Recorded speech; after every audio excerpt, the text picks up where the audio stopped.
வணக்கம். சமூகவியல் ஒரு பார்வை என்ற யூடியூப் சேனலில் டிஎன்பிஎஸ்சி சம்மந்தமான வினாவிடைகளை நாங்கள் தொடர்ந்து போட்டே இருக்கிறோம்.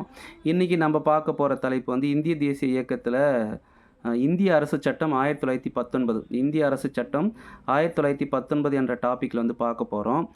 குறிப்பாக இந்திய அரசு சட்டம் 1919 என்பது அதனுடைய பெயர் மாண்புமிகு செம்ஸ்போர்டு சீர்திருத்த சட்டம். மாண்புமிகு செம்ஸ்போர்டு சீர்திருத்த சட்டம்.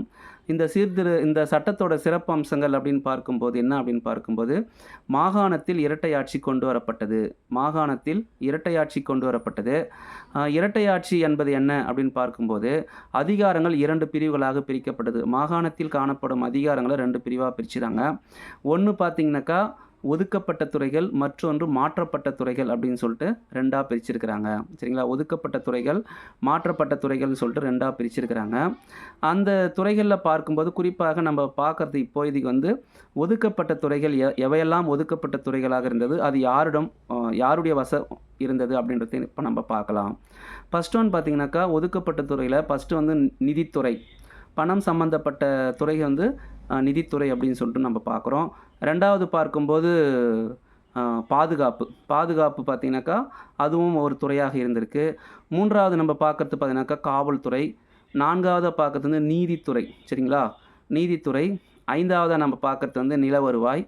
ஆறாவது நீர்ப்பாசனம். இவை எல்லாமே யாரிடம் இருந்தது அப்படின்னு பார்க்கும்போது ஆங்கிலேயருடைய வசம் இருந்தது அப்படின்னு சொல்லிட்டு சொல்கிறாங்க. யாருடைய வசம்னா ஆங்கிலேயருடைய வசம் இருந்தது.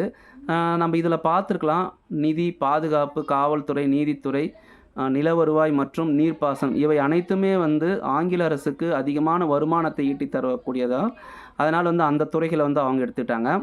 அடுத்து பார்க்கும்போது மாற்றப்பட்ட துறைகள் அப்படின்னு பார்க்கும்போது எவையெல்லாம் மாற்றப்பட்ட துறைகள் அப்படின்னு பார்த்தீங்கன்னாக்கா ஃபஸ்ட்டு உள்ளாட்சி என்பது பார்த்தீங்கன்னாக்கா ஒரு மாற்றப்பட்ட துறை. உள்ளாட்சி அமைப்பின் தந்தைன்னு யார் சொல்கிறோம்னாக்கா ரிப்பன் பிரபுவை சொல்கிறோம். அடுத்து பார்த்தீங்கன்னாக்கா கல்வி. சரிங்களா? கல்வி பார்த்தீங்கன்னாக்கா ஒரு மாற்றப்பட்ட துறை. கல்வி இருந்திருக்கு. புரியுதுங்களா? எந்த சட்டம் முதல்ல கல்விக்குன்னு 1 லட்சம் ரூபாய் ஒதுக்குனாங்கனாக்கா 1813ஆம் ஆண்டு பட்டய சட்டம் கல்விக்கென 1 லட்சம் ரூபாய் ஒதுக்கியிருக்கிறாங்க. சரிங்களா? அதை நீங்கள் பார்த்துக்கணும். அடுத்து நம்ம பார்க்குறது கல்விக்கு அப்புறம் பார்க்கும்போது பொது சுகாதாரம், அடுத்து பொதுப்பணி, வேளாண்மை, வனம், காடுகள் சார்ந்த செயல்பாடுகள் மற்றும் மீன்வளத்துறை இவையெல்லாம் பார்த்தீங்கன்னாக்கா மாற்றப்பட்ட துறைகளை இந்திய அமைச்சர்களிடம் ஒப்படைக்கப்பட்டிருந்தது. இந்திய அமைச்சர்களிடம் ஒப்படைச்சிருந்தாங்க.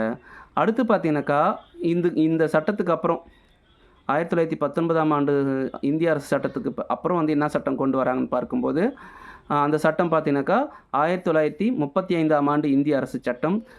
அந்த சட்டம் மாகாணத்தில் சுயாட்சி முறையை கொண்டு வந்தது. 19ஆம் ஆண்டு சட்டம் மாகாணத்தில் இரட்டையாட்சி கொண்டு வந்தது. 35ஆம் ஆண்டு சட்டம் மாகாணத்தில் சுயாட்சி கொண்டு வந்தது. அதுவரையில் இந்த ஒதுக்கப்பட்ட மற்றும் மாற்றப்பட்ட துறைகளுடைய செயல்பாடுகள் இருந்தது அப்படின்னு சொல்லிட்டு சொல்கிறாங்க. சரிங்களா? இது போன்ற தகவல்களுடைய நம்மளுடைய சேனலில் தொடர்ந்து பாருங்கள்.